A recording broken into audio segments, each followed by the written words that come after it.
দাসপুরের ধানখাল এলাকায় নির্বাচনী প্রচারে বক্তব্য রাখতে গিয়ে দলবদলতের কটাক্ষ করলেন ঘাটালের তৃণমূল প্রার্থী অভিনেতা দীপক অধিকারী ওরফে দেব। তিনি বলেন, আপনারা সবাই দেখছেন এখন একটা নিয়ম হয়ে গেছে, নির্বাচনের আগে এই দল থেকে 4টে লোক ওই দলে যাচ্ছে, কেউ আবার ওই দল থেকে এই দলে আসছে, কেউ টিকিট পাওয়ার জন্য, কেউ পাওয়ারের জন্য, কেউ সিকিউরিটির জন্য, কেউ ক্রিমিনাল কেসকে আটকানোর জন্য। কিন্তু আমি যখন রাজনীতি ছেড়ে আবার রাজনীতিতে ফিরলাম, আমি দিদিকে বলেছিলাম টিকিট চাই না, আমি দলের কর্মী হিসেবে কাজ করে নেব। দিদি বলল, তোমার কি অসুবিধা হচ্ছে, ঘাটাল ছাড়া অন্য কোনো সিট? কিন্তু আমি দিদিকে একটাই কথা বললাম, আমাকে যদি দাঁড়াতেই হয় তাহলে ঘাটাল লোকসভা থেকেই দাঁড়াবো, অন্য কোনো থেকে দাঁড়াবো না।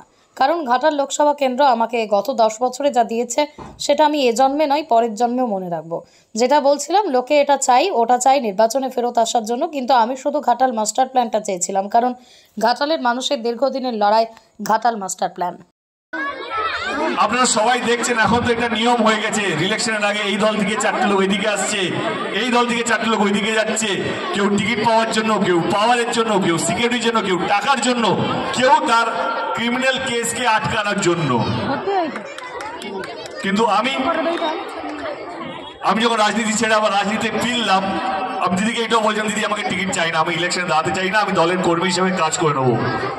দিদি বললো, তোমার কি অসুবিধা হচ্ছে, ঘাটালে অন্য কোনো সিট? আমি দিদিকে একটাই কথা বলেছিলাম, যদি রাজনীতি করি, যদি আবার দাঁড়াই, তাহলে আমি ঘাটাল লোকসভা থেকে দাঁড়াবো, অন্য কোনো দল থেকে দাঁড়াবো, মানে অন্য কোনো জায়গা থেকে দাঁড়াবো না। কারণ ঘাটাল লোকসভা কেন্দ্র আমাকে গত 10 বছরে যা দিয়েছে সেটা এই জন্ম নয় পরের জন্ম মনে রাখুক। এত ভালোবাসা, এত আশীর্বাদ, আমার মনে হয় না আমি এটা যোগ্য আছি কিনা।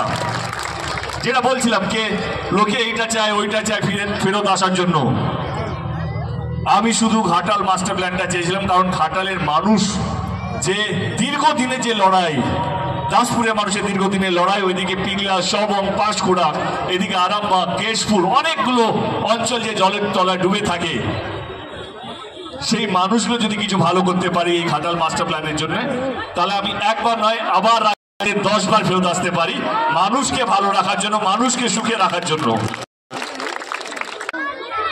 আপনারা সবাই দেখছেন এখন তো একটা নিয়ম হয়ে গেছে, ইলেকশনের আগে এই দল থেকে 4টে লোক এদিকে আসছে, এই দল থেকে 4টে লোক ওইদিকে যাচ্ছে, কেউ টিকিট পাওয়ার জন্য, কেউ পাওয়ারের জন্য, কেউ সিকিউরিটির জন্য, কেউ টাকার জন্য, কেউ তার ক্রিমিনাল কেসকে আটকানোর জন্য। কিন্তু আমি যখন রাজনীতি ছেড়ে আবার রাজনীতিতে ফিরলাম, আমি দিদিকে এটাও বলছিলাম, দিদি আমাকে টিকিট চাই না, আমি ইলেকশনে দাঁড়াতে চাই না, আমি দলের কর্মী হিসেবে কাজ করে নেবো। দিদি বললো, তোমার কি অসুবিধা হচ্ছে, ঘাটালে অন্য কোনো সিট? আমি দিদিকে একটাই কথা বলেছিলাম, যদি রাজনীতি করি, যদি আবার দাঁড়াই, তাহলে আমি ঘাটাল লোকসভা থেকে দাঁড়াবো, অন্য কোনো দল থেকে দাঁড়াবো, মানে অন্য কোনো জায়গা থেকে দাঁড়াবো না। কারণ ঘাটাল লোকসভা কেন্দ্র আমাকে গত 10 বছরে যা দিয়েছে সেটা এই জন্ম নয় পরের জন্ম মনে রাখুক। এত ভালোবাসা, এত আশীর্বাদ, আমার মনে হয় না আমি এটা যোগ্য আছি কিনা।